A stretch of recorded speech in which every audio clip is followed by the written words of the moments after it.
And on that note, welcome to Geeks with Kids, the geeky podcast from a parenting point of view. I am your resident cool uncle and host, David, and joining me this week is Eric. Hi. Hawk. Yo. And Shouse. Hello. You're peaking a little bit, or at least going crackly at the top. All right, I'll bring my... That's as far down as the game goes. That's okay. Just don't get too excited. Just don't get... Fine, I'll just talk like this How can he for the not? rest This of the is show. it's exciting time. Let me slump my shoulders is. more. I'm excited. Yeah? Why are you excited? Because we're going to talk about cool video games Yeah, we that are. are coming out soon. A little Talk bit. about a lot of little things. bit.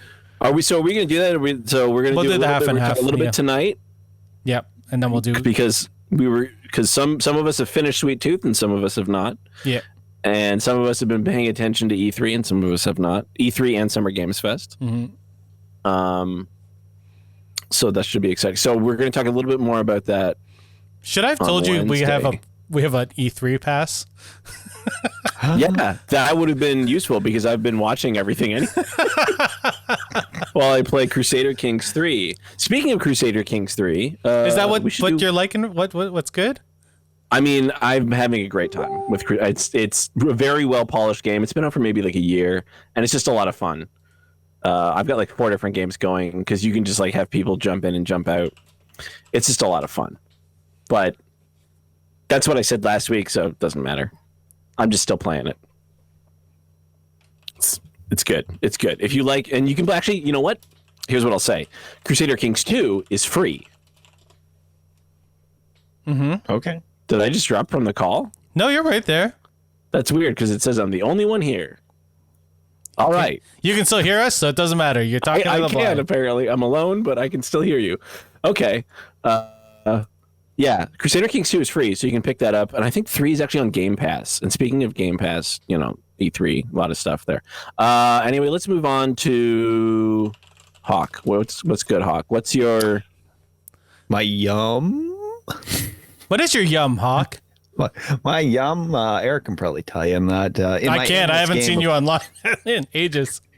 In my endless game of trying to catch up with everything that's cool, and that I recently discovered that the Orville is on Disney on their new star, and that has been my yum for the last couple of weeks. Oh, I love that show. Oh my god! Because I remember people told me about it. I saw Seth MacFarlane. I kind of fallen off Family Guy in that. I hadn't been keeping up. I was like, everyone has. He's got a Star Trek show now, and that I was expecting something much more along the lines of parody. Which is where the show started. Yeah. Started in parody and then went full TNG. And in some cases in that it goes further into being a Star Trek show than some Star Trek. Oh, the stories in some of those episodes are such good Trek. Yeah. Well, that one, the Legacy ship, is like probably the best Star Trek episode I've seen in years. Mm-hmm. Oh, how about the cultural contamination show and that, where you get to see the effects of the cultural contamination in real time? But it's a fantastic series. I just finished the season 2 the other night. Ended off so strong, and now I just can't wait for season 3. Oh, don't worry, you get to wait for a long time. Not until the earliest next year. The earliest. They just started filming, right? Sort of. They're dropping little tweets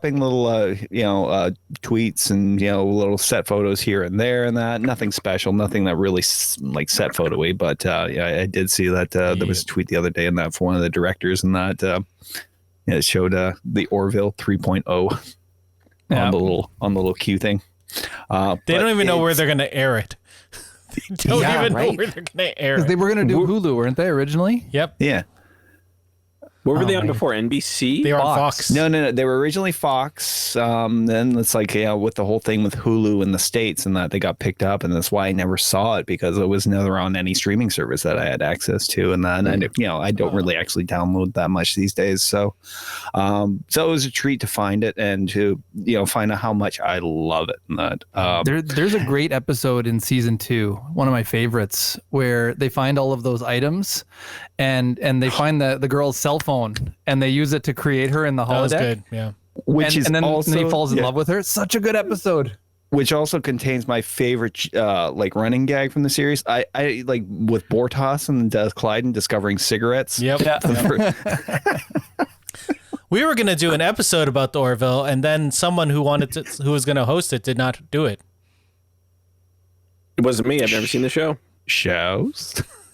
I refuse to make a comment without an attorney present. That episode would have fit in TNG if they made it Geordi. Like Geordi could have been that person falling in love with a cell phone. Oh, girl. Geordi's always fallen in love with holodeck things. Yeah, no. I know. Anyway, That Gordon- seems like Gordon a has Black Mirror become the new episode, Geordi. like taking someone's cell phone data and turning it into a personality. don't worry, they're gonna make it into a Turning Black into Mirror an episode. entire holodeck program.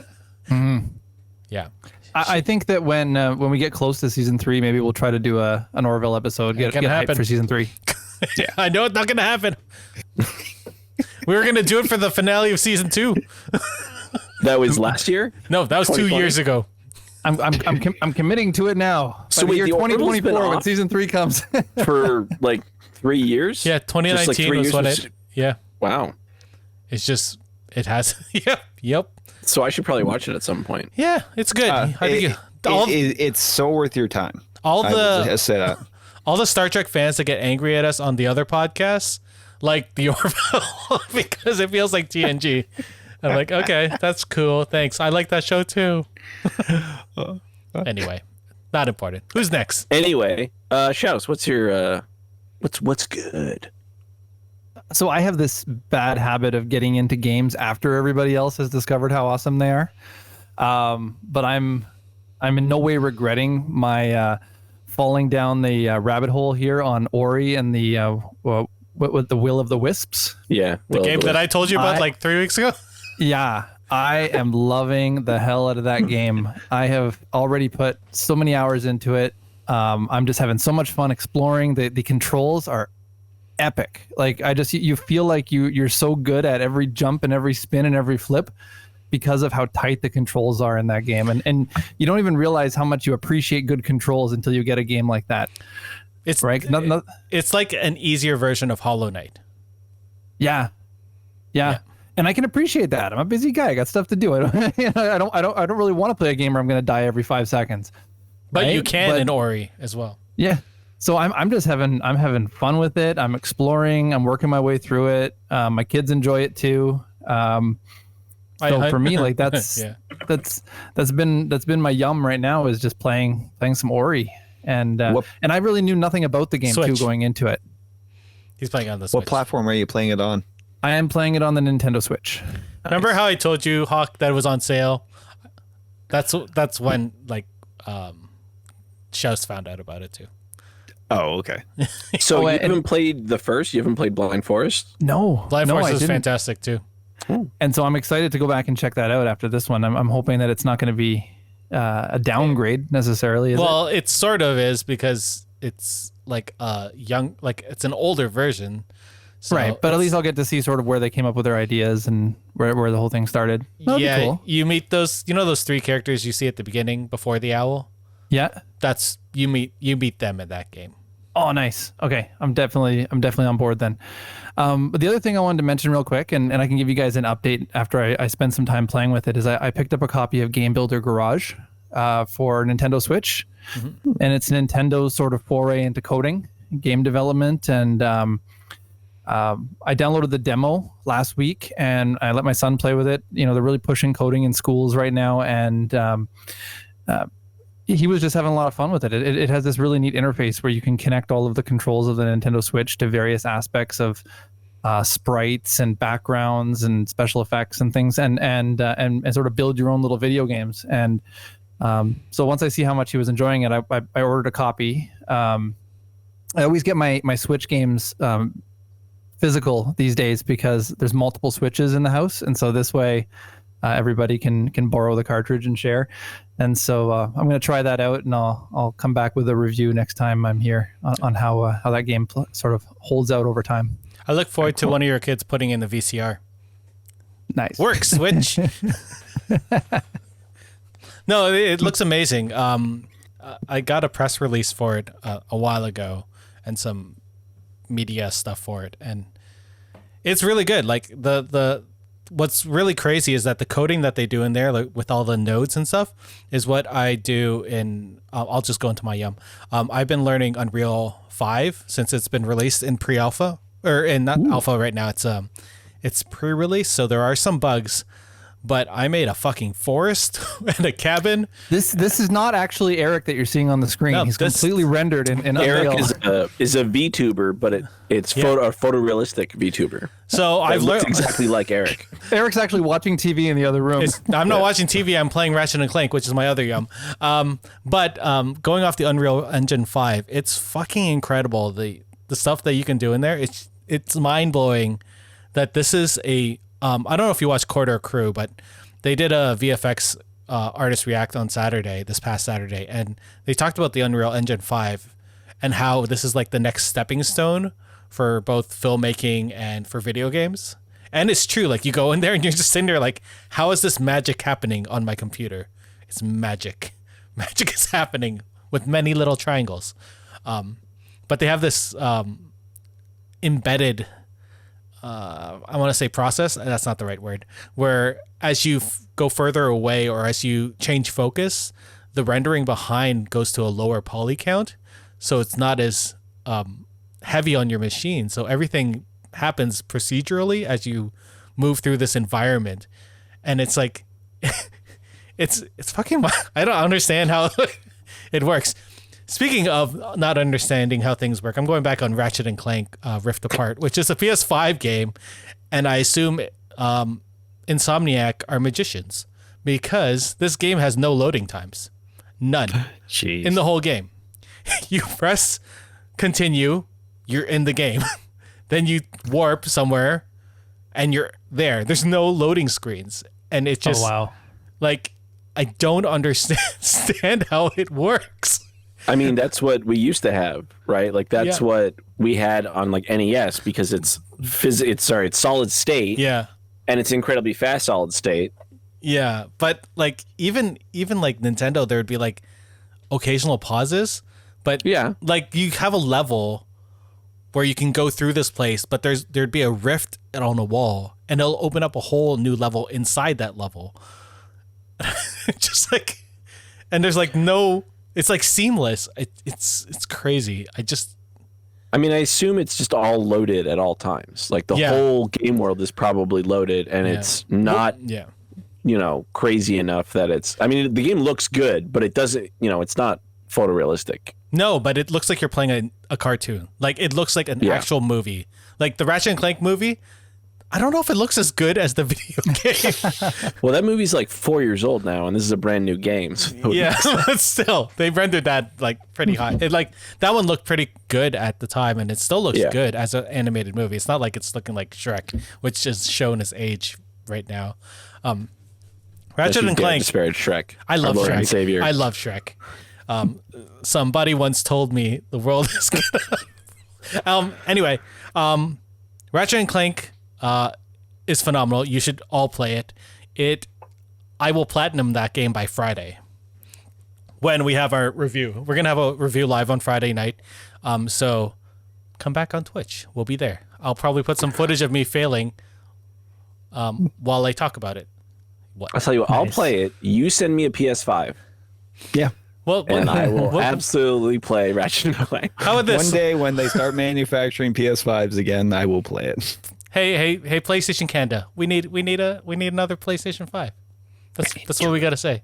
2, 3. You just got to go to the Geeks with Kids warehouse and pull out one of the 100 PlayStation 5s we have sitting there waiting. Or PS5. I want the new PSVR, which is eventually going to come out. I know it. I want it. I want VR so bad. VR is so fucking good. Oh, speaking of VR, I can connect my VR to my computer, which means I can go into Unreal Engine as I'm working in it and see the world that I created in my VR headset, which hurts my brain. Again, magic. This is magic on thing. I would like to see, because you brought up Corridor. Do you remember Corridor did a video where they had a green screen set up and they used a player in some of their games as a camera. Yeah. So you could watch them play their games in VR, but like third person basically. So they'd all be playing like a multiplayer game in VR, but instead of watching it from their point of view, you could watch it from like a third person because someone was not playing, but they were in VR, and they had a green screen, so you'd watch them walk around their own environments, and that would all have to be rendered in real time. And Unreal 5 is the kind of thing where that's going to be way easier. Yeah, which is awesome. Again, magic. Yeah. One more thing.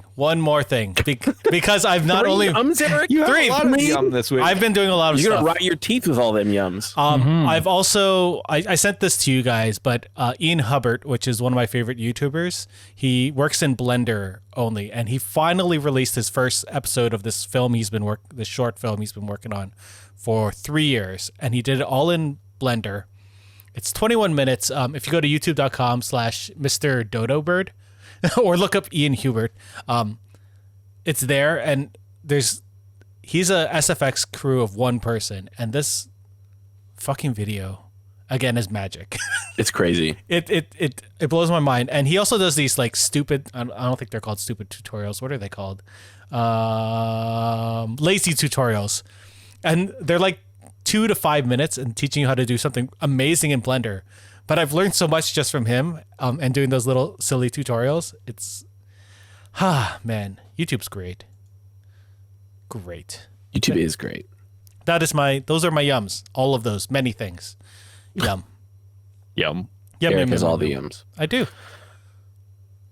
So, well, I guess that brings us to, our first topic, I'll call it. Our first, little foray here. Shadows, how far did you get into Sweet Tooth? I just finished episode 4. so you just So that's pretty good. That's almost halfway basically. I'm That's halfway a through. halfway Yeah. mark. Okay. So Sweet Tooth is it's a new series on Netflix. They dropped the whole season in one go, 8 episodes, right? Yep. It is the Netflix describes the show as on a perilous adventure in a post-apocalyptic world. A boy who's half human and half deer searches for a new beginning with a gruff protector, which I kind of take umbrage with because he's not half deer. Right? He's got He's a antlers hybrid in ears. Yeah, but he also has he has the about- eyesight at night. And he also That's has true. There are a couple more things He's got super hearing. He can jump pretty good, it seems, but he doesn't have deer legs. He can smell really well. He has a really good, really strong sense of smell. He likes it's syrup. neat. It's like what? He likes syrup. Well, who doesn't like? Well, specifically maple syrup. Who doesn't like maple syrup? He likes maple syrup because he's Canadian. Had a thing of maple syrup to drink while we were talking tonight. I ran out of maple oatmeal. Oh no! And that's not great. Like we can just chug regular oatmeal. Next time we see each other, we'll chug a bottle of maple syrup, sort of like Super Troopers. Who needs teeth? Liter of cola. Liter of cola, exactly. So I should probably. So the cast of the show, we've got Nonzo Anozi. I think I said that right. As he plays Big Man or Tommy Jepperd. I don't know. It's one of those things. A lot of people have nicknames in this show. Yep. Like Sweet Tooth, but AKA Gus. He's played by Christian Convery. He's really good. That kid is really good. Phenomenal. He's like 8 or 9. He's Stephanie Levy Owen as Bear, Dania Ramirez as Amy, Adil Akhtar as Aditya Singh, Aliza Villani as Rani Singh, and Will Forte plays Sweet Tooth's dad, which he calls Pubba. I basically watched the show because Will Forte was in it. I'm not going to he was so good. I love Will Forte so much. And I didn't know that's who it was at first, and then I was like, that guy looks really familiar. Is that Will Forte? And then I looked on IMDb, and I was like, that is Will Forte. He has such a distinctive voice of that, like, kind of like silly. The whole MacGruber thing. Yeah. Oh my God, MacGruber. Speaking of distinctive voices, it's actually narrated by James Brolin, who's got just the right kind of. He's like naturally. I don't know if he's Texan per se, but he's got a very nice, It's that lilting kind of southern drawl, Yeah. We were watching the premiere, and I texted Hawk. I was like, "Is this James Brolin talking?" I was like, "It sounds like him." He's like, "Yeah, I'm pretty sure it is." Thanos' dad. Yeah. Thandad. Yeah, let's go. Thandad. It works. Okay. Did we talk about Bear? Who plays Bear? Stephanie Levy Owen. Yep. Yeah, I mentioned her. She's really good. I thought she was much younger. She's like 24, 22. She's 24 and she plays someone who seems like 12. Like she did a really good job. She's supposed to be 16 in the okay. Yeah. Mm-hmm. Ish. Because she was 5 when the pandemic. There's a pandemic happened. In the show, but and the show is not about 16, pandemic per se. She's 5. She's 15, 16-ish. Yep. Yeah. Well, I mean, okay. This was not going to be like, this was not a show I would have watched. But Eric told me to watch it. Watch it. It's good. And I watched it with you should watch it. It's good. I watched it with my girlfriend. She really liked it. She actually really likes Jeff Lemire, he wrote the comic this is based on. From 2009. It's that I thought it was older, but can I ask really quickly because I haven't seen the comic? What are your thoughts on the comic, especially as we'll it talk this? we'll talk about it in a sec. I'm sure. Okay. Yeah, I haven't read it, so I don't. This one. Ooh, there you go. Yeah, there you go. This was entirely based on Eric's recommendation. This whole show. Actually, I did see previews for it because Robert Downey Jr. and his wife executive produced this show. Yeah.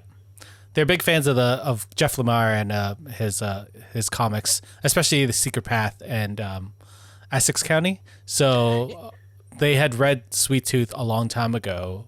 It was being shopped around. It didn't get made. I remember someone was talking to one of the producers who's now on the show and sent him an email saying, "No one will watch a Deer Boy story." And you know what? It fucking blew up. Like everyone has watched this show. It was number one. It was the on number one thing on Netflix last weekend when it came out. It's probably still going to be the number one thing this week, I would imagine. It's 3 right now, but it's number 1 in 6 or 7 countries for Netflix. So that's pretty good for a little story about a comic book or a little comic book story from Canada. And considering the things that are out that you can watch right now, like that's.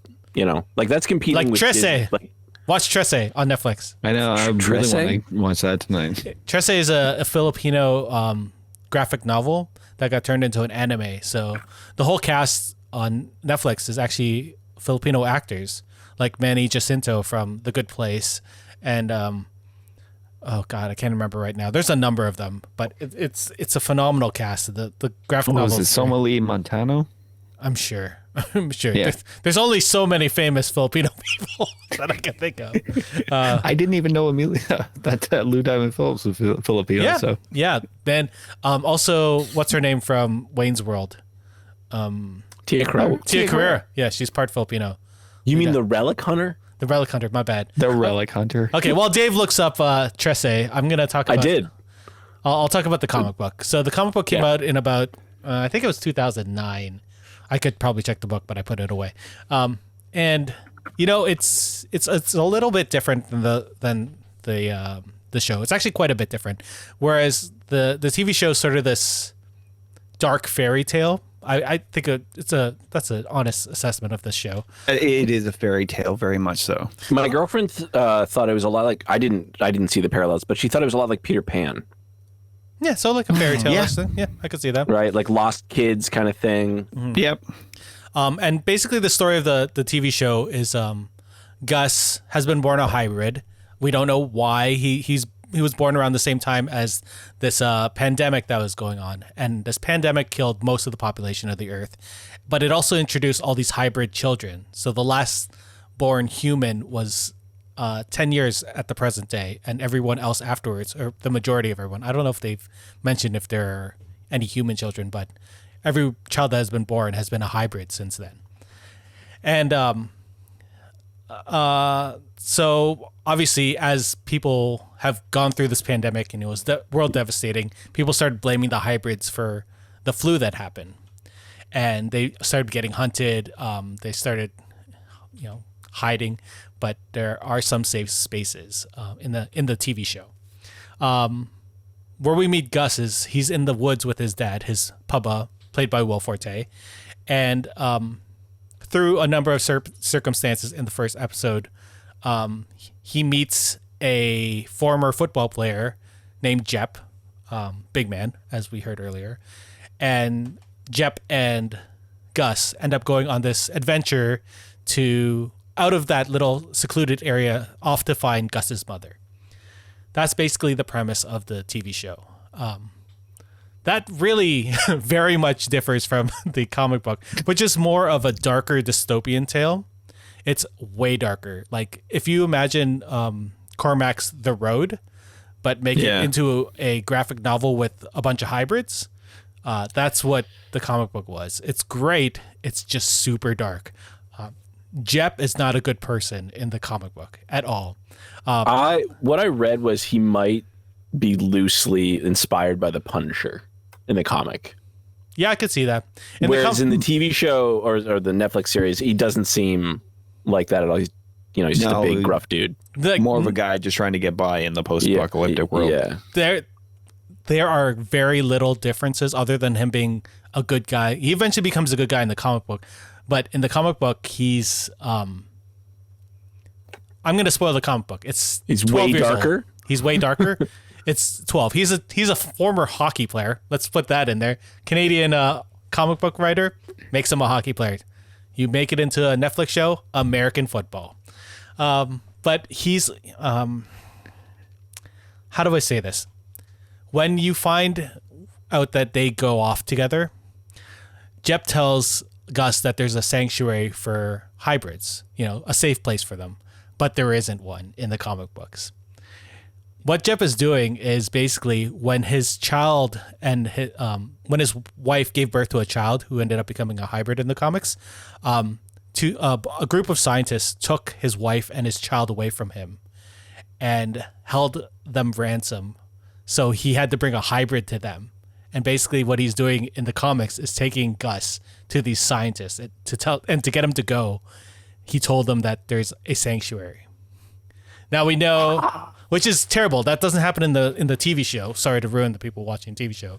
Jepp is actually a much nicer person, but there's a lot of differences like that. Dr. Singh, who's a very sympathetic character in the TV show, he's trying to find a cure so that he's trying to find a cure for I don't know where Shouse is in the show. I know what he's at episode 4. Well, and all of this stuff is established in the first episode that he's looking for a cure because he's got in the show that starts out, he is basically at the heart of this pandemic. He's a doctor. He sees it, he's on the front lines. Yeah. So, but in the comics, he's also in the front lines, but he's more single focused on just he's the one who's going to make that cure. So he does unethical things from the get-go, and then he becomes more sympathetic as the comics go along.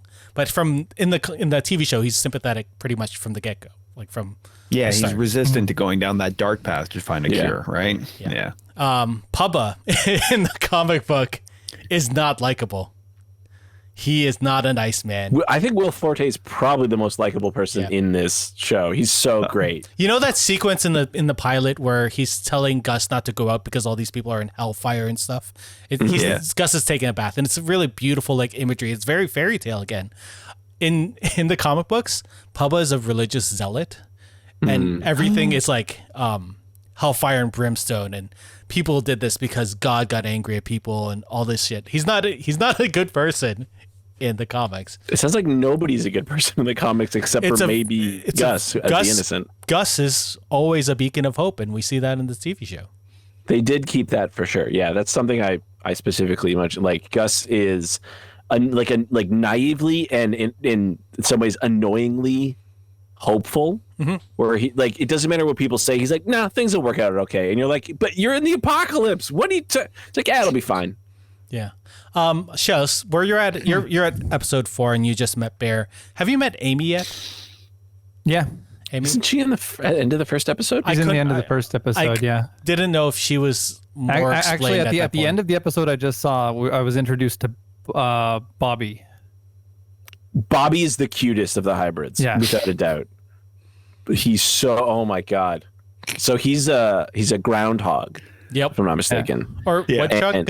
I don't know. Some kind of burrowing rodent. And he's got these huge. I think he's animatronic. Yeah, for sure. And then they did CGI for some parts of him.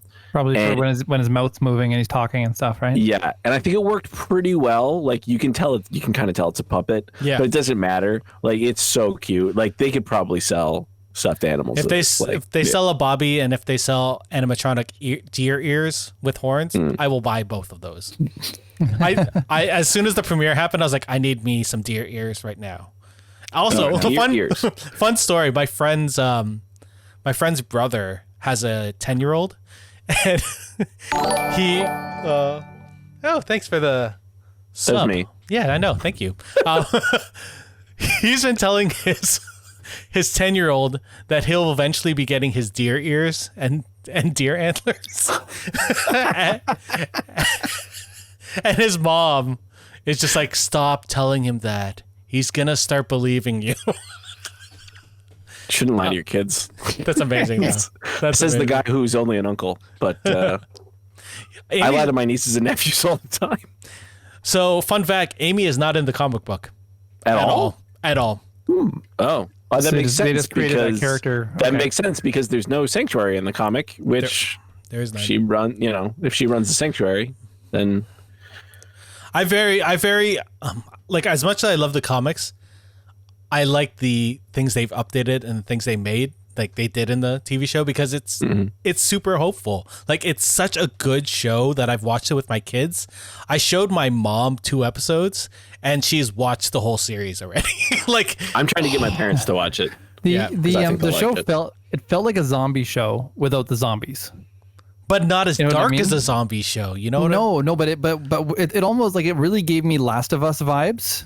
but if there without were being no depressing. zombies, Yeah. right? Yeah. Like everything was grown over and the empty cities that had just been completely covered by nature and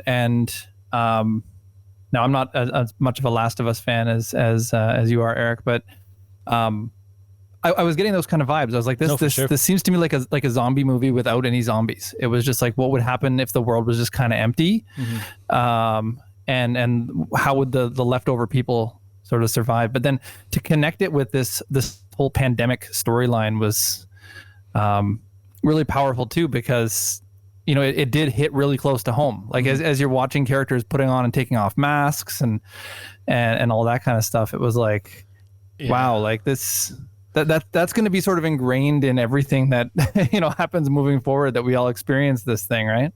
There's It these is funny little there's these little touches that they put in there, and that I think it was, what was it, the episode Stranger Danger on the train. That when Gus catches the train, and that he jumps in and that and lands on a big stack of toilet paper that they're hoarding. Yep. And it's all these boxes of hand There's- sanitizer. There is some stuff I find funny about the show because in maybe the second episode, Big Man's drinking beer out of a can, and I'm like, it's been 10 years. There's nothing left in cans. Like I know, like it's nice to think that you can keep. No, there's nothing like beer in a year. It's gone bad. All your soda in 9 months, that's eaten through the plastic, and then the metal is it sucks. Maybe You can't- if they've out of the certain things they've kept going, beer production is one of them. Well, beer would be easy to produce, but the only thing is that they find it in abandoned places. Yeah, that's So I was just like that because it's like when you're a doctor and you watch ER, or you're like a cop and you watch a cop show. It's one of those things where it's like, man, I read a lot of survival shit, and when it's like in 9 months you won't have this stuff anymore. Yeah. So that pulled me out a little bit, but I don't think that most people would even notice. You know what's funnier about all of this is that this show was filmed in 2019. So this was filmed before the pandemic. There's seemingly a lot of things that have pandemic or virus related things that got filmed before this whole thing happened. And then this just all dropped. Like there's a lot of like people wiping their hands with sanitizer and keeping distance from each other, and Yeah, like the show was absolutely, they were already doing the things they were supposed that everybody should have been doing. Yeah. Well, I think they got doctor consultants on the show. Plus, they filmed it in New Zealand, where everyone listens to scientists and doctors. So, that always probably Except for helped. 2 people.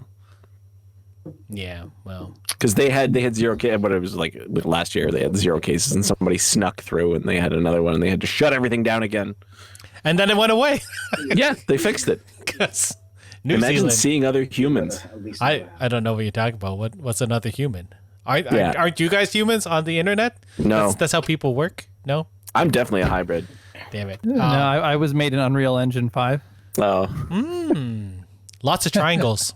So many. I'm trying to think of other things that, like, most of it is all like, it without like going into the darkest parts, it has the same essence as the comic, and that's what I appreciate about this show is that Robert Downey Jr. and his wife and all the creative team made a love letter to this dark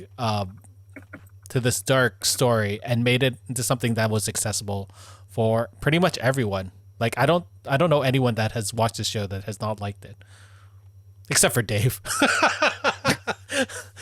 He just didn't like the ending. I really liked episode 1, and then I didn't really like it until like episode 5, and then by the end I didn't like it again. But I don't want to say why because it's a spoiler or whatever. But there's another show we watched that did the same thing, and now we'll get nowhere. I'm mad just because like I want like. Dude, just say because it's a TV show. It's a cliffhanger. It's like a cliffhanger. Yeah, it doesn't even come close to resolving where they built themselves up to. So it feels like, and I was like, oh, because the last episode's the longest episode. It's 52 minutes, I think. Yeah. And I was like, oh, okay, this whole thing's going to be wrapped up, and it's going to be like an 8 episode. That's awesome. It's like a 6-hour movie, like cool. a mini series. Yeah, look how thick this is. And then it didn't. This is how much we've done. Is that the entire That's volume series? 1. This is the entire run of. This is everything. Oh, okay. That's the whole compendium. But you were saying that the series, like this season, 8 episodes, is basically volume 1. Sort of. Yeah, it's the beginning of their journey together. So I would presume they would need another season probably to do a number of seasons. Yes. So what worries me is that if for some reason we don't get another season, because also they're not actively in production of another season right now, so that means it won't be with the amount of CGI this show had, which was very good. It's at least a year and a half, 2, maybe 3 years away, and by that time I'm gonna forget because I have the attention span of a millennial. So apparently they're gonna go into production this year. Most of them can go back to New Zealand because they're good there, I guess. I don't know. So we'll probably see. New Zealand has been great. We'll see it next year probably. The CGI was mostly just to enhance the backgrounds and stuff. There were animals. They did yeah. You see animals that don't natively live in the United States. That's fair. Yeah, and then most of the kids, the hybrids, they're all like prosthetics and stuff, which is really cool. The practical effects in this show are top notch. Actually, like they're really good. My favorite part is when I see New Zealand actors on there having either British or North American accents, because I'll sit there and I'm like, you're a New Zealand actor? You're a New Zealand actor. I recognize all you because I used to watch a lot of New Zealand TV. There is a cameo. Is it the last episode? Cameo. Rhys Darby. Yeah. I was blown away because Darby from he was from Flight of the Conchords, right? Yeah, Murray. Yeah, nice. Murray. Yeah, Murray. Leggy blonde. Yeah. Is that what Murray, you and swear. Let's go fuck yourself, Brit. That line is Brit, just here. Brit. Here. Yeah, I don't know. Now I want to go watch show, Flight of the Conchords. It's so good. Should watch Flight of the Conchords. The show looks incredibly good. Yeah. Oh, it's beautifully There's shot. a dream-like quality to everything that they like the colors and everything. Like it's just, it's like Peter Pan. It feels but it's like not Peter that soft focus you get to do that. It's still sharp. There's one sequence in a flower field that was just so pretty, so pretty, and I was like, I know you're CGI, but I know you're pretty. It's all CG. Anyway, what any other things you want to talk about for Sweet Tooth? I think I talked about you wanted everything. You wanted to know about differences, and I think I pretty much said what my favorite change was the dad, because I did not like the dad in the comic. He was great. Yeah. Will Forte is great. Will Forte. Did you finished the show, right?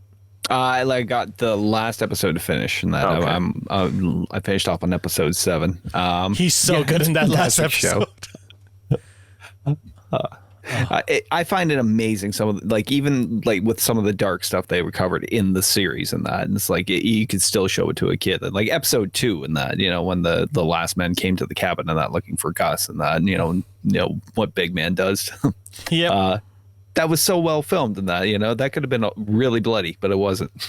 Imagine a That was hockey actually- player doing that. That was a really cool scene. Yeah, in the rain, that was and really it was cool. all backlit with lightning and stuff. Oh, Yeah. so good. That was like some Sin City shit. Like, yeah. it was good. I liked when the kids were playing hide and seek, and Gus could find him just because of his hearing. Oh, because you can hear everything. You can smell them. Mom, it's not fair. Yeah. I love that. Kids scene. are always going to be kids. Yeah, exactly. Is there anything else anybody want to say about Sweet Tooth? I'm just excited to finish it. You should watch it. You should finish it. I think the ending, as much as it does end on a cliffhanger, I think there's this melancholic happiness, sort of, by what happens. There are certain. There's a hug that I loved. Made me tear up a bit. Shut up, Dave. I'm sorry, I'm callous. I have no emotions. There- I was arranged out of spare parts. I was not. Yeah. The meeting of certain people made me happy and also sad at the same time. It's melancholic, but I think there's hope in that melancholy. There is at the end of that's the one thing that's the through line of the series for sure is the hope that Gus has for everything. What I love is that Amy, this new character, also has that hope. But but there's a little bit of darkness because of what she's seen. But She there's still seems that. pretty badass too, and I'm kind of Yeah. waiting for her to,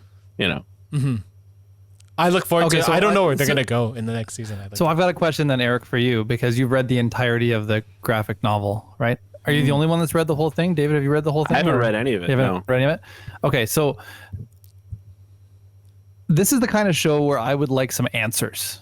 And I know that I'm not going to get them anytime soon. No, you will. But what I'm curious You will get about, some of though- them pretty soon. I'll You'll get some You'll get answers. some Okay. answers. You'll get I'll some get some answers. answers. But Yeah. is it the kind of show that the comic book goes into a lot of detail about what actually happened, where the virus came from, all that kind of stuff? That kind of stuff is going to be spread out over the course of several seasons on the show? Do you think, or The series does a good job showing you where. it Dave, came Okay. from. do I tell them? No, don't give up anything. Yeah, I'm don't just- spoil anything. You'll find out answers sooner than like The Walking Dead, Oh, okay. which Okay. doesn't give answers. at all. Yeah. You'll Okay. get answers in it. This It is feels like it's leading me towards something, and I like that. I like a show that is giving me bits and pieces of things. I want to be watching the show, trying to guess what actually happened, and then each episode getting a step closer towards it. Right? what freaked me out a little bit more is that there are things that happen in the show that happened in real life, like the past week or two. And without going into that, I don't want to spoil the show, but I'll tell you the news after you watch the ending, because Okay. it's terrifying. What some scientists. Does no one listen to Ian Malcolm? No one. You were so preoccupied with whether you could, you didn't stop to think whether you should. Exactly. I thought he was talking about always looking for the next future Mrs. Malcolm. That is also true. All right, let's move on. Yeah, okay. So the other thing I wanted to talk Wait. about, Before we go, what are your ratings out of 5? What would you give the show, Dave? Let's out start of with you. 5? Out of 5. You want 10? 10's easier, I guess. Yeah, Go 10. Go because you 10. can divide by more. 10. Out of 10, I'd give it. I'd give it a 4. Really? You didn't like I it? really, yeah. It's not, this is not a show I would watch. It's not for me. It's too heartfelt. That's fair. I'm like the Punisher and Daredevil. Not. I would like the show more if it was darker. Probably. So you'd like the Corman. I was like Cormac. grinning our whole Dark Mirror episode. So You should read the comic book. I think you'd like it. I'm There are some really depressing parts in the comic. I've been doing a lot of terrible things in Crusader Kings. Okay. Oh my god, they're yeah. Like anyway, let's go with Mr. Episode 4. What do you like? What do you give it? At this point, I do enjoy a good heartfelt story. And I don't normally binge a show. And I mean, I enjoy watching a show week after week after week, which is, why I like all these Disney shows and the Marvel shows. But because I'm watching this one and I'm sort of hooked on it, I'm going to give this an 8 right now. How about you, Hawk? Oh yeah, I go between say an 8 and a 9 so far on that. Like I honestly thought this was shot during a pandemic, and that like it felt all the measures and everything and they show you in the show it felt so close to real life, and that I kind of appreciate that like they went with a softer tone for it, and that because like I said, kids at home during a pandemic could watch this and that, and they have draw a little bit of a hope from it. And what kid doesn't want to be half deer? Exactly. Or have a little like groundhog that's friend. what every little boy wants to be, half deer. I would love to have a half deer friend. I mean, yeah, deer are pretty dope. Reindeer are pretty dope. All deer. Yeah. I woke up once in Deer a are field amazing. with deer around me. It was wonderful. Those were really nice deer. Are you huffing those purple flowers from the show? So, apparently. For me personally, I would give it if not 9, I'll give it a 10. 10. I fucking love this show. A 10. I mean, it's made incredibly well. It's just not, my cup of tea. Plus right? Canadian content. I might get there. I'm looking forward to getting more answers, so I might get higher than 8. But right now, I'm 10. happy where I am. If we I like the first episode, and then I didn't really like much. There's parts episode 2 I liked, and then I really kind of checked out until like episode 5. Yeah, that's why I'm excited, because that's my next episode. So I want to see what got you back into it. Which one was 5? Let me see. I'm not gonna. Anyway, you start the next thing while I go on IMDb. That was the clip show where they show clips from the previous episodes? That was when they did the montage of the last 4 episodes.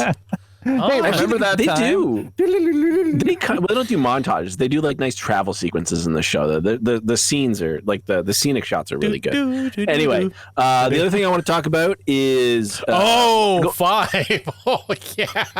I just read right now. Shut Oh, that was a good episode. We're in the middle of. They're announcing every video game under the sun right now. We've got E3. Games. We've got Summer Games Fest. Not everything because PlayStation's not there again. Yeah, but they'll do their own thing. They've got the State of Play coming out at the end of it. Like we're gonna have content to talk about for like 3 weeks because when is Nintendo? Is that coming up? Tomorrow morning. Yeah, tomorrow. Tomorrow morning PST. Tomorrow noonish for us. So far we've had Bethesda, Ubisoft, EA. Who else? Xbox. We've done Devolver. Xbox and Bethesda was together. Yeah, future PC. 2K, right? No, 2K's later. But we've had Square Enix. Yep. We had their presentation. And I just because I don't want to like go too crazy because it'll probably be better to do a big wrap up. But just like kind of the big things I think we've seen so far that I care about and I think other people care about because there's tons of indies. Like there's so many indies to check out. There's so many Ubisoft. great games. But they didn't give us, just really quickly before I forget, they didn't give us the part 2 of our Final Fantasy VII remake, did they? No, they didn't. They announced a new Final Fantasy game. They gave us a new demo. I saw that. Well, they announced more for 14 basically or 15 or whatever. Like they spent all this Origins? time like getting Final Fantasy VII remake ready for the PS5. Let's get part 2 in there. Come on. Well, That's for PS6, man. You're right. You get 1 episode per generation. Per That's right. generation. Yeah, like you get one Last of Us every generation. We get one God of War every generation now, except God of War will also be on PS4. It's like Haley's Comet. Yeah, every 62 years. Was it a 14 years? Is it 62? Damn. I don't know. I can't see stars, so I don't really pay attention. The Final to Fantasy astronomy. game they announced was a new game. Was a totally new game.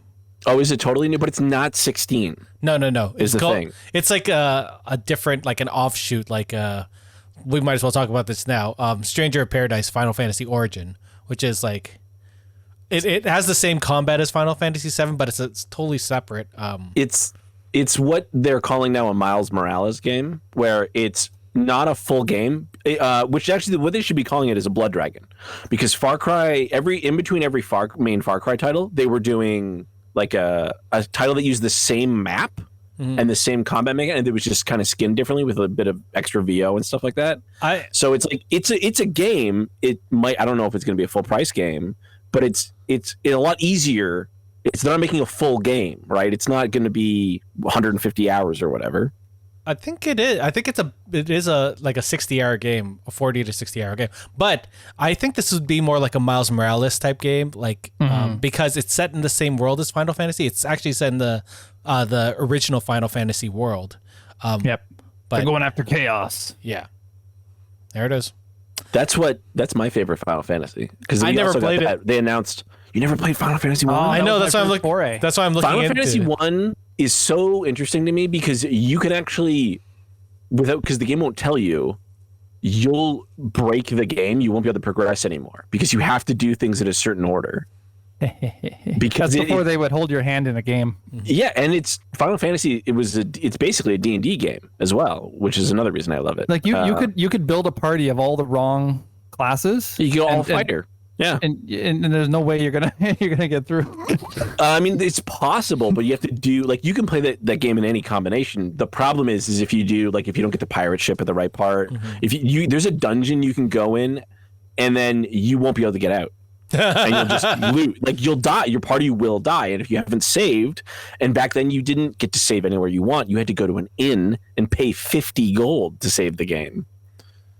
So if you didn't have money, you didn't get to save the game. So you had to leave your NES on. Oh, and this game is also made by Team Ninja. So that's going to be interesting. Interesting. It's made by Team Ninja, not in partnership with Team Ninja? I think in partnership with it. I think they're doing it. So that's good. So that probably make the combat a lot better. Well, it's going to be like a Bayonetta style combat, right? It looks like Final Fantasy VII's sort of combat. Like a Metal Gear I heard it's like a Revengeance. Devil May Cry, I guess action adventure combat. It's hard to tell in the trailer if it's like that Final Fantasy. Well, they did it before. They made Final Fantasy VII Dirge of Cerberus, right, where you played as Vincent Valentine. Yeah, and you went around. Although that game did not get received well. This is more for sure. What was that game you said, Chos? Bayonetta. Yeah, it sort of looks like those are all arena fighter. Yeah, cool. Can we sort of go around and each of us say what game we're most excited about so far? That's not the one I'm most excited for. But I will. But feel free to go. Oh, Dave, it's your show, Dave. All right. Well, I was just gonna say. I think the four big things we got so far. I think the four biggest things are: there's a Guardians of the Galaxy game coming from Eidos Montreal, where you play a Star-Lord, and it's very kind of RPG, sort of like a Telltale game, but it's also like an action game. Right. It's not a Telltale game. It's an action game, but there are elements of cutscenes where you kind of call on different party members, which is neat. Elden Ring had they called it a gameplay reveal, I think, but it's basically, it just seems like a teaser trailer. It seems you could tell a lot of that stuff was in game. It's an in-game trailer, but it wasn't hey, it wasn't somebody actively playing the game. It was hey, this is what your character's like, and there's some story reveal stuff there. But that's a big deal. Elden Ring's a big deal. I think that's basically Dark Souls 4 written by George R.R. Martin. Which means it has no ending. we got a Starfield. They called it a gameplay. Again, they called it a gameplay reveal. Nothing about it seems like a trailer, like a pre-gen trailer. But we got to we saw something. We saw the engine, in-game, which I guess is cool. And the music for me sounded very a cross between Fallout, which makes sense. I can't remember something else. It was very Fallout-esque. Yep, for sure. And that's basically what it's going to be, right? It's Elder Scrolls. You know what it looks like in space. It looks like The Expanse. Everything that they've touched in there is Expanse-like. It reminded me a lot of Star Citizen, where Star Citizen's at right now, without the sim. Because Star Citizen's more of a sim. Mm-hmm. That one's also coming out for the PS6, right? That's the plan on that Star Citizen. Star Citizen you can play right now. Yeah. You can play the alpha right now on your PC. Can't you also give them $10,000 for a You can try. special ship if you want. You can try. Yeah. What was the game we were just talking about? Starfield. There are like papers and stuff that look like the ring from The Expanse. Like they're actually doing like that. You know what I'm talking about, Hawk, right? The ring. Yeah. Are you talking about like some not a Halo ring, but like a docking ring for like jumping through? It's sort of a Halo. Sort of. It's sort of. Or the ring from like like a Mass Effect ring. The Mass Effect relay. What are they called? Sort of The show. Watch the show. Yeah, watch The Expanse. This is the best sci-fi show on TV. Oh, it's so I'm good. so busy defeating the Byzantine Empire as Georgia. Like it's all they have 10,000. It's very difficult. I have to wait till they Take get in the that war. hour you need to decompress before you go to bed and watch an episode a night. I don't know if you Expanse. want to do that at night. Because you'll be amped up by the end of an episode and you'll be like, I have to watch another one and another one. That's what you did, Hawk, and then you finished the series in 2 weeks or something. I caught right up to like the season 5 finale. And then we watched that live together. I'm gonna watch that over the summer for sure. That's gonna be one of my best shows. show on TV. So good. Sorry, keep going, Dave. The last thing, because it's important to me, and it is a big title, Battlefield 2042. Which is made by DICE and like 3 other EA-owned studios. Yeah. We got a cinematic on the 11th, and then yesterday we got a gameplay. We got a gameplay trailer. Looks like a Battlefield game. Looks like a little more classic Battlefield than the last two. What I appreciate about it being 2042 is that it has technology that we could see actually being made, and there's stuff there that is actually stuff that we have now, just a little bit more advanced. I think it looks wonderful. I love Battlefield. I had a blast playing the last couple. Even though people would take your planes and then die immediately in them, or sometimes I would do that. But you know, that's what Battlefield is. I mean, I've been playing Battlefield. I didn't really play 1942 I played because that came out when I was like, yeah. What? But I played Battlefield 2. Wait, how old were you? Did you say Battlefield 1942 came out when I was like 9. I want to say. Didn't it come out in What like year was that? 'Cause we're all gonna feel 2007? old. What year was that? I thought it was like 2007. Battlefield 1942. All right, I'm gonna look it up. Came out in 2002. So I would have been 14. But when I was 14, all I did was play Day of Defeat and Diablo 2. Because 2001 is when Diablo 2 came out. Well, good news for you is that we're getting Diablo 2. So I'm gonna have that's the a one very that I'm busy most excited about. Diablo 2 remastered or resurrected. Yes. We got a date for that. That is September 27th, 23rd, something like that. 23rd. That's the disappointing part. I would have loved to play this over the summer. It's not gonna happen. I know, because it's Blizzard and they take their time, and that's fine because they put out great stuff. But come on, The good thing is they used also to put gave up the rates. pricing right for it. It's $39.99 USD for Resurrected, and then there's the Diablo Prime Evil Collection, which will cost $59.99, which includes the Resurrected Diablo 2 and then the Diablo 3 Eternal Collection, and then some If you don't have cosmetic stuff. Diablo 3 by now, I feel like you're probably just not going to pick it up. you're probably not a fan. Well, yeah.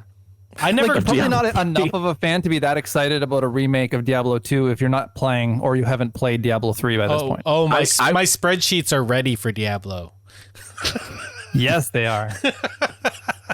I play so suboptimally in Diablo because I'm going to play a paladin. I'm going to use a two-handed sword, and I'm going to use vengeance. And everyone's going to go, "Why aren't you a Hammerdin? Why aren't you using auras that help your team?" Spin to win. I won't be able to get past nightmare difficulty. I can't wait. I love it. I love Diablo. I've 2 got so more much. hours in Diablo 3 than I think any other game I've ever played. And so going back to Diablo 2 and playing that again, Get extra after mice. all those hours of Diablo 3, I'm going to be excited to get back in there. Diablo 2 is the game where I broke a mouse. And I'm pretty sure a lot of people broke mouses because of it.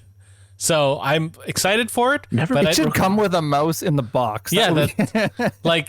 That's when they started putting click lifetimes on mouse boxes. Is because of Diablo 2. I would absolutely buy a new Razer, even though I just bought a new mouse. I would absolutely buy like a Razer Death Adder that was the Diablo 2 edition. I had a Diablo 3 mouse that was a Razer Diablo 3 mouse. I loved it until it died. it also died. So by apparently, Diablo if we 3. pre-order Diablo 2 Resurrected, we're going to get access to the beta. Yeah. Yeah. So I'm thinking about doing that because I know I'm going to buy the stupid thing when it comes out. Yeah. I'm just gonna wait till it's out. I don't pre-order games. I'm not even gonna pre-order Battlefield. And these are like I'm having a great. It's gonna be a banner autumn for me because I'm getting Diablo 2 remastered, then Back 4 Blood. Yes, and Back 4 then Blood. Battlefield. I'm all like those are my top 3. That's it. That's all I need. Like that's it. Those are the 3 games I need for the rest of my life. We didn't mention that they announced that it's both cross-platform and cross-generation.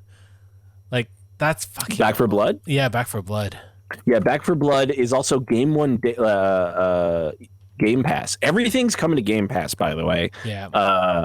We got like Outer Worlds 2 announced. That's going to be on Game Pass. That game that is my favorite trailer that I've seen this whole E3 because it killed me. It was so funny and like nothing had to do with the game, which was great. And that's so because they didn't say like, brand. and we don't even know what the game's going to be yet because we have a title. Yeah. I mean, Which presumably that means they're done DLC, all their DLC for the Outer Worlds. Yeah. And so they probably cycled that dev team onto, some of them are on Grounded, which is their survival, like Honey, I Shrunk the Kids survival game. And then now they're on Outer Worlds too, which is awesome. And Avowed. Oh my God, I forgot about Avowed. I don't think we got a teaser because Obsidian they have like a 18-year anniversary. Avowed is their basically Elder Scrolls. So it's going to be a first-person fantasy game in the Pillars of Eternity universe. Yeah. So they said that what's Obsidian? Obsidian said that they weren't bringing it to E3, but they're going to do something for it soon. I don't know what that means. For Avowed? Yeah, Avowed. Oh, dope. I don't know if that means they're going to have their own event or something, like a big thing like they do with Nintendo Directs, but apparently it's coming.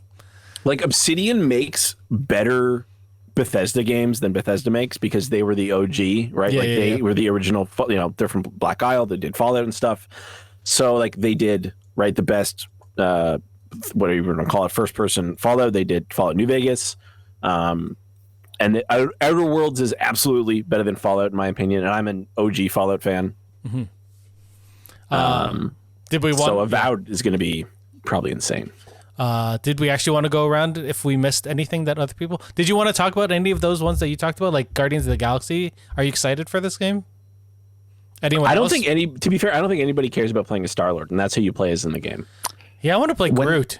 I am Groot. I want to be Rocket. When I saw the trailer, I just assumed it was another one of those expansions for the Avengers game. No. No. It looks like it, though. I thought that too. Yeah.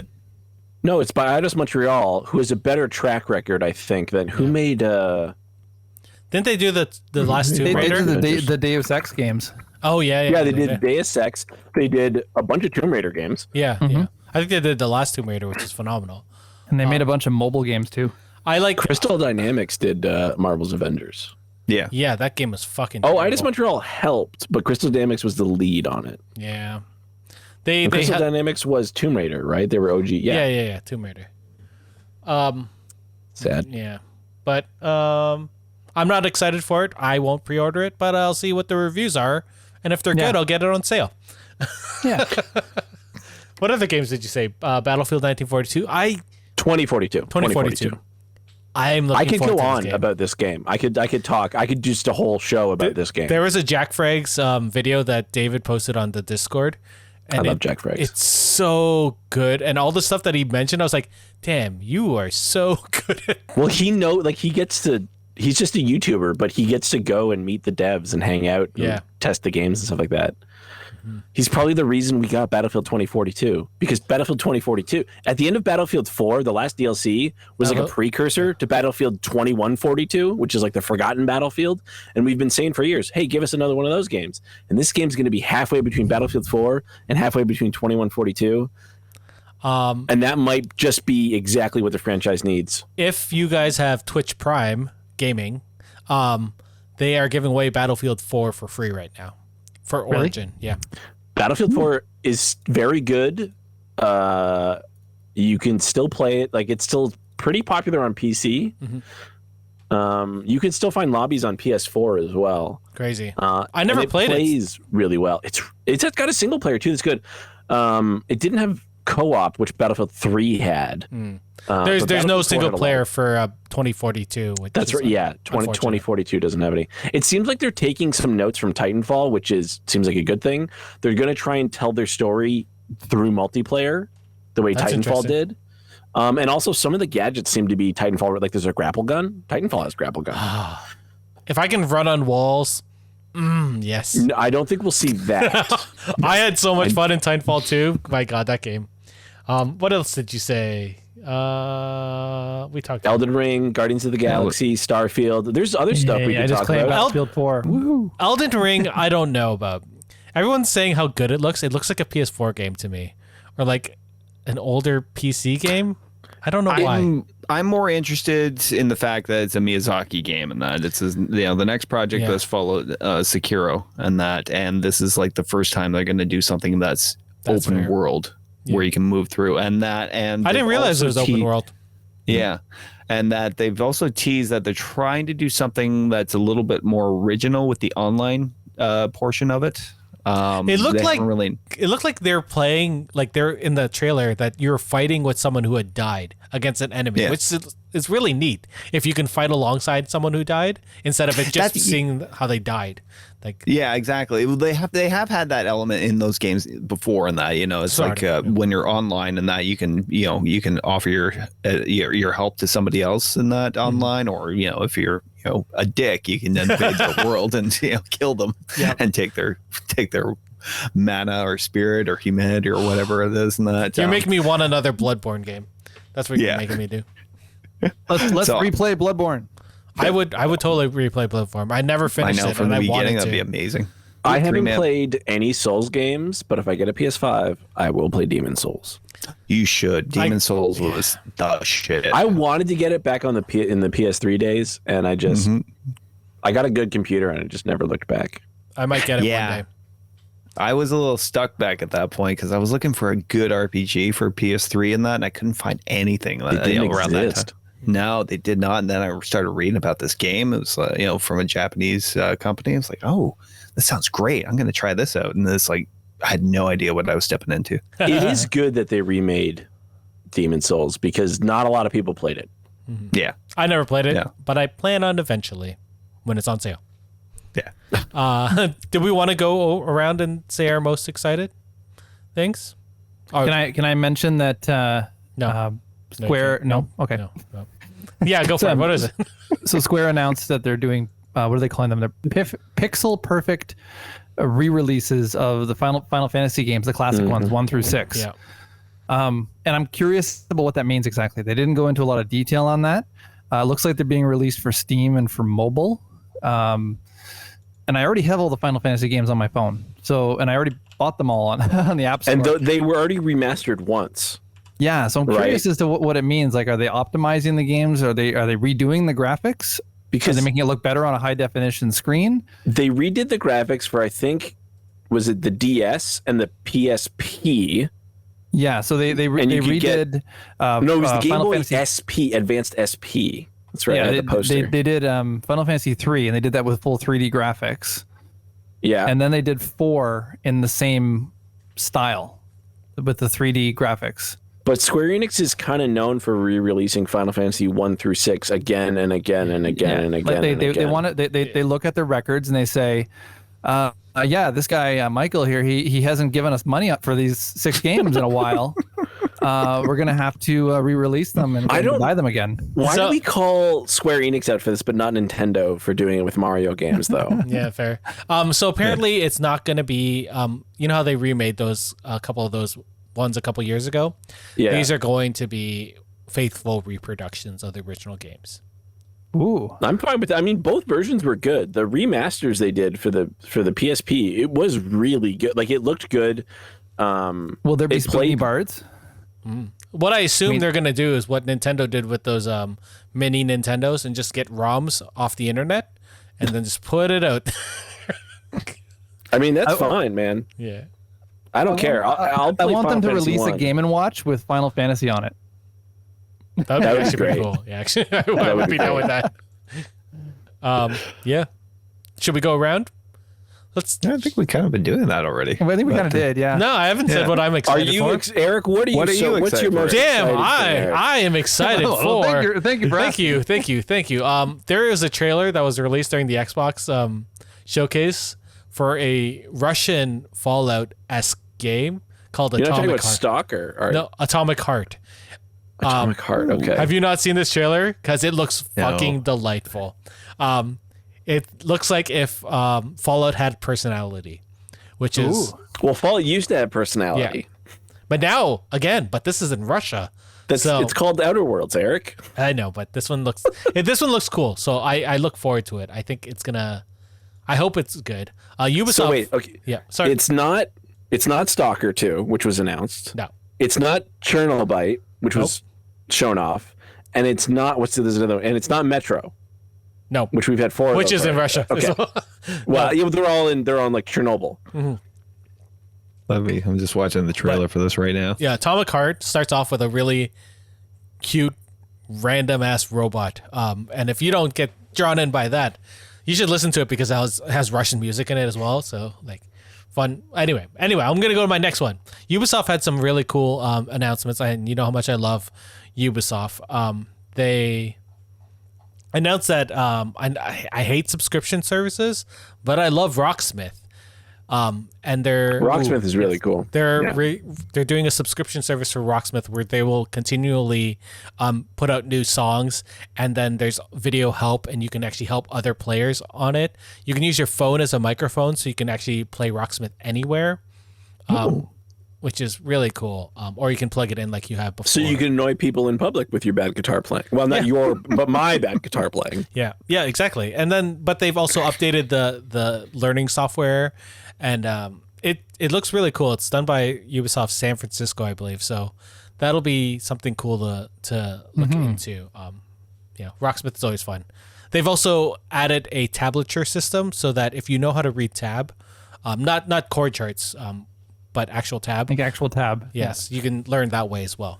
So, it also helps you if you want to buy, I don't know, do they still sell guitar magazines? I haven't been outside in a long time. if you could go to Long and McQuaid's, probably, yeah. Yeah.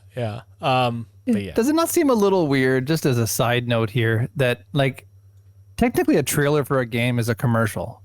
Yeah. So why do I have to watch a commercial before I'm allowed to watch a commercial? You know what I mean? Like I go and look up a trailer for a game and it makes me watch an ad first that I can. Because you didn't pay for YouTube Premium like some of us. YouTube Are you guys all paying Where YouTube Premium? my dollars go directly to the creator, and I don't have to watch fucking ads on YouTube. I fucking hate YouTube. I watch so much YouTube. I probably am making money by my YouTube never stops. I watch a lot. Yeah. Eric, any other games you're super excited for? They showed more of Life is Strange, the new one, which is Life is Strange 2. No, right? not 2. It's True Colors is the new True one. Colors. I thought it was 2 Life is Strange 2 True Colors. No, Am I wrong? there's already been a wrong. Life is Strange 2. Electric Boogaloo. So yeah. So they a while ago they announced the remastered collection, which has Life is Strange and Life is Strange 2. But True Colors is the newer game. It's the new game that's coming out, and it looks wonderful. So I look forward to that. I want to finish replaying the Life is Strange games. I never beat the second one, but the first one was phenomenal. Probably start Watch Dogs 2 since we did the Watch Dogs 3 thing last year. Watch Dogs 3 was so good. So good, man. And now it's always on sale. Like every other week, that game's on sale. Well, they're doing everything's on sale right now because it's E3. So yeah, it's the best time to buy games. Now is a good time to buy video games. The most wonderful time of the year. I think I'm most excited for the Nintendo. I think I already mentioned it before, the Nintendo press conference, and they're talking about or rumoring anyway a Switch Pro, announcing a Switch Pro. There's been talk of that for a while. They keep not bringing one out. Yeah, but Nintendo is sort of known for, at least at this point in a product cycle, they're known for putting out iterations on their consoles, right? Like we had the new 3DS and the DSi. Yeah, so when did the Switch come out? 2015. Was that 3 years ago? So typically what we see now is 4 or 5 years, came out in 2016, 4 or 5 years into the life cycle, we get the new like half, right? Because we had the PS3 or the PS4 and the PS4 Pro, right? And we had the Xbox, and then the Xbox One X, which spells Xbox. Those were both like 4 or 5 years into the console life cycle, so that it kind of stretches out the life cycle even more. So it would make sense if Nintendo wants to do the same thing with the Switch, even though they don't usually follow suit of what Sony and stuff does, but it would make sense. It'd be a terrible time to try and release a new system in that, with the chip shortage around the world. Yeah. That could be something that could potentially hold them off. It took a while for them, even when the pandemic started. It took a while for them to even catch up with the demand of the Switch itself. This is why we have a Switch chip shortage, because Nintendo's making new Switches. Everybody, as soon as the pandemic started, everyone had to get a copy of Animal Crossing. Well, didn't Apple like stockpile a shit ton, like just a couple months before the pandemic started? And then Apple released the pandemic. What? Does anybody? I mean, you gotta imagine though that like every month, chip. What's demand? Demand is never decreasing, right? Demand is only increasing as more and more people get new cell phones. We get new handheld, right? But we might be getting a new handheld from Steam. I'm sorry, Valve. Valve is talking about doing something like a Nintendo Switch and they already did that. They had a Steam box, right? But now they're talking, okay, so everybody's trying to get into every market other than LG, which is obviously leaving cell phones behind. Like, that's it. That's the only company that doesn't need chips right now. Everybody needs chips, and they all need the best, fastest chips. That sounds actually good. When we're done recording, I'm going to go have some chips. Oh man, I would love some Doritos right now. Doritos, please. Please, we're gamers. You know what's creepy is that Hawk's microphone is placed right in front of the general, so it just looks like Abbott. He's talking there. I'm not crazy, right? Like Hawk could pull off a General Abbott cosplay could, for sure. He just needs to grow a big old beard. Yeah. You can hear apparently us. A few looks I could pull off in that. I can do a Nero. Apparently, according to somebody on the SMP podcast, I look like a more Jack Picard. No one is more Jack than Patrick Stewart. If I agree with that, Patrick Stewart is like 80 and he could beat the shit out of me, and I did martial arts for years. He can beat the shit out of most people. He wouldn't, because he's a wonderful person. He wouldn't have to, is the thing. Yeah. Because he has psychic powers. True. He has the power of reason. Did you see the Cuphead TV series? Oh yeah, there's a Cuphead series and a cartoon. Yeah. Wayne Brady is I don't know what they call him, the Dice King or something. Yeah, Dice King. Yeah, and they showed a clip of him. I'm stoked for that. It is produced by the guys who made the game, so everything is going to be just hand-animated trailer. Yeah. Oh my god, this is amazing. I wanted to play Cuphead so bad. It's so good and so painful. It's on Switch. Yeah, and but there's PC. an easy mode now, so I don't have to. I'm gonna have to play it again. The my friends did the music for the video game because they're in a barbershop quartet, so it has phenomenal music. Yeah, and everything about that game is that is just one of those games that is, and it's not a AAA game, but that's craftsmanship, Mm-hmm. It's from top to bottom. That game is just A1 amazing. Everything that they did, the animations look perfect. The controls are also super tight, and if you die, it's because it's your fault. Use your error. Yeah. The music is spot on. They add filters throughout the game so that it looks like you're on an old TV. It's just so well done. I'm trying to think if there's anything else at E3 that I'm interested about. I think there's 3 things I would mention. Mm-hmm. So I don't know if they mentioned. Yeah, it was during the Microsoft press conference. You'll be able to start doing the Game Pass or Game Pass Ultimate. Will start doing browser streaming. So right now you can, I think, what do they call it? XPlay. You can stream on your phone on your Xbox, on your PC, I think, through the XPlay app. So, and that's cloud gaming, right? It's the same as I was gonna say Stadia. on live. Stadia, same as Stadia. There's a NVIDIA version. I can't remember what it's called right now. NVIDIA Play or something like that. Not GeForce. Good Lord, why can't I remember? It doesn't matter. Yeah. It doesn't matter. Everybody's got one, right? Like Sony's got PlayStation Now, which used to be like Gaikai or whatever. So, but now you'll be able to do it through a browser. So it's going to work on everything. Basically, is their intention.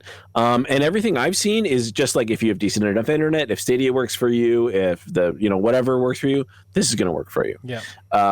Which is really cool. That is actually really cool. Also, Avalanche Studio, the people who make Just Cause, they announced a new IP, which is Contraband. We don't know anything else about it. We just know it's a new IP. Yeah, it looks cool. We don't know what kind of. We don't know if it's third person, first person, or what. But it sounds like it's a multiplayer game. Like I know Just Cause 4, I think it had co-op. 3 and 4, I think had co-op. But this doesn't seem like it's going to be like the same kind of like whatever. Just be on an island, taking down dictators or whatever. It's going to be something else, which is really cool. And the last thing, someone told me they already knew this, but Halo Infinite multiplayer is free to play. Yep, I heard that too. That's great. But someone was telling me that we knew that before, but I never heard about it. Like half of their conference, they were talking about Halo Infinite. Like there's a whole bunch of stuff going on for Halo Infinite. There's like same thing with Battlefield 2042. It's going to have bots. You can have bots now, which is neat. A lot of games didn't want to do bots, but for people who suck at games, bots are great. It's true. It's true. Did Take-Two announce anything interesting They today? haven't done their conference yet. I thought it was this morning. Wasn't it this morning? Oh, it was with Capcom. I didn't see anything. Yeah, I didn't notice anything either. I watched the Razer one today, and they announced that they're releasing a gaming monitor, another 27-inch one. Who is? Razer. They already did a monitor before. Yeah, this is an update to it, and it's now the first THX certified monitor, which that's pretty good. It's easy to be THX certified when you bought THX. Did they buy THX? Yeah, they bought THX. They do THX earbuds and speakers and stuff. Yeah. Shit. Yeah. Well, that certification does take a lot. There's like 400 steps or something to certify each product, so that's not bad. Like there's. I'm still wearing Razer. These are the old OG Black Sharks. I'm still wearing these, and I love them. These are before they bought THX. Interesting. I have a lot of Razer stuff. Me too. I like their stuff is generally quite good. Today they had. I wish I had written down the games because they did this indie showcase thing called Freedom Games, and they had a bunch of cute like indie games on there. But I think if you just go on their the Twitch or YouTube, you can watch the showcase and see which games are. There's one about like an animal shelter where you can help dogs get adopted. I was like, fuck, I want a game like that. That seems delightful. I know someone who does that in real life. Nice. Real life. What's that? I don't know what that. I don't know. Is that coming out this year? Yeah. It's coming out for the N Gauge. Nice. The headline I see here, Eric, is Take-Two's E3 livestream wasn't quite what viewers were expecting. Oh, good. Wonderful. So, obviously, if we would have heard if there was a GTA announcement, we would have heard if there was a Red Dead expansion announcement. We got neither of those. We already know that there's something coming out because Gearbox is usually published by Take-Two. So we already know there's a Tiny Tina Diablo-esque. Oh yeah, game. we didn't mention that. I can't wait for that. We don't know what it is yet, though. I don't care. We just know that it's a Tiny Tina game that is separate from but it has Borderlands. Andy Samberg, who I love. Wanda Sykes, which that's got to be hilarious together. She's hilarious. I don't remember the other two, but those two are the ones that really caught my attention. Speaking of Tiny Tina, when is my Bunkers and Badasses RPG coming out? Because I'm pretty sure I pre-ordered that December of last year, and I want it. I want to play it. Who knows? Capcom also had their E3 announcements today. They did They announced that Resident Evil Village is getting some DLC. Reverse is coming in July. They're announcing a Monster Hunter Stories 2, which, is Monster Hunter. I don't think Monster Hunter is a unique breed of game. They announced the Great Ace Attorney Chronicles. So I know people love those games. Those games are awesome. I never played it. It's coming out July 27th, 2021. Objection. Who's the voice of Ace Attorney? Jim Carrey? Nope, wrong Ace. Any other things about E3? I don't think there's anything else that I got nothing else. I just can't wait for September to come around. Like, it's going to be, I'm going to have 2 weeks of one game and then 2 weeks of another, and it's not going to be enough. I wouldn't be mad if some more games got delayed. I wouldn't be mad. Yeah. I don't even know what I'm looking forward to right now. Right now, what is Street Fighter League? Yeah. Did you see this, Eric? They released a Ratchet and Clank DLC for Sackboy. I did hear that. Yes. That's why I need a PS5 more than anything else. I need to play Sackboy. I love all of the Media Molecule games. They're so good. Yeah, Sackboy's Big Adventure is wonderful and delightful. I played it with my daughter. She loved it until it got too hard for her. And then she just watched me play, which is fine because she thought it was... The Sackboy world is super cute, so they're just like, yeah, I'll watch you play it because it's hard. I'm like, that's cool. Street Fighter League is a team of 3 players that goes against another team of 3 players. I wonder if this is related to Sony picking up... what did they buy? They bought that esports thing. Anyway, it's not important. And we could always talk about more E3 stuff on Wednesday after we do our Loki watch party. We're probably going to do a short update to E3 right afterwards. Yeah, because there's two more big conferences. Yeah. Nintendo Direct is tomorrow at 9 a.m. Pacific time, and Bandai Namco at 2:25 Pacific time. I don't know why I said it like that. There's been so much to watch. Like, every day there's been hours and hours and hours and hours and hours of announcements. And some of it felt kind of like classic E3 because they actually talked about like designing games. It wasn't just, hey, here's a bunch of announcements. Classic E3 was like, here's the specs of a PS4 and here are our sales numbers and all that. They don't do that anymore. Now it's more about trailers and stuff. It's big event kind of programming. Do you think that at the Bandai Namco presser tomorrow that they're going to actually show more of Elden Ring? It's their game, right? Yeah. I mean, why not, right? Because you want people to watch your conference. So if did they do it with the Xbox? Yeah, a couple years ago. I showed it off. Yeah. So if you get people to watch, like, oh, did you guys hear this Elden Ring thing? And then you go watch the trailer, and then they go, hey, our conference is in 2 days. Watch our conference. And then, because everybody wants eyes on their thing. Mm-hmm. And everybody, it's because like EA announces stuff with Microsoft, and then Sony announces stuff with Activision all the time. But everybody still does their own thing.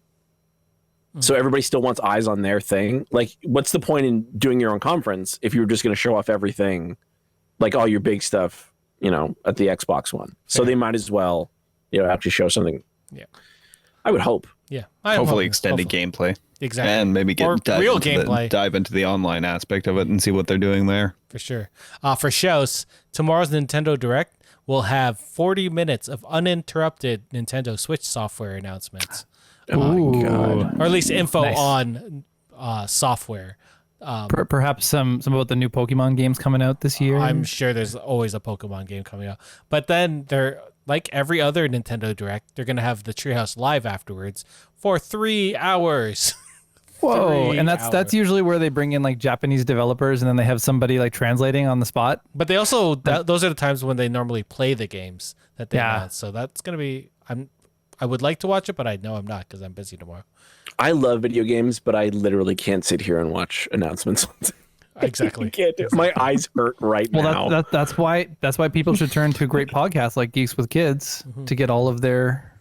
That's a great updates. plug. You should like I don't know, charge people for that or something. Yeah. This will be out on Wednesday, so we'll have, at least in podcast form, we're gonna have this out on Wednesday. So we'll have everything, out for the world to listen to. All E3 will be done, and then as soon as we're done the Wednesday night one, I'm just gonna put it straight up. So listen to this on Wednesday, and then 9:30, come back to Geeks with Kids on Twitch, and watch Loki with us. Damn straight, Loki. Loki. Or if you're watching live right now, come watch D&D tomorrow. Where a bunch of gnomes are gonna get killed by a zombie dragon. My bard is wonderful. I can't tell you. He makes the best insults. I don't like to spoil anything, so I'm not going to say. I'm gonna die tomorrow, guys. It's gonna happen. It's okay. I'm just gonna make my main character a bard too. You already have a main character, and you chose to be a blood hunter. I know, but you said I could subclass as a bard. Yeah, you can take other. Doesn't matter. Matter. It'll happen. Anyway, it's not important because that's not what we're talking about. Are we done?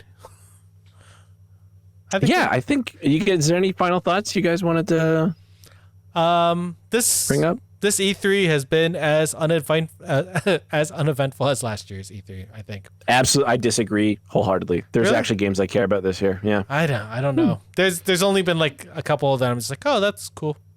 I last year I was really, I don't know if it's the pandemic talking, but I was like, shit, I gotta watch all this. And then this year I was just like, I'll watch whatever.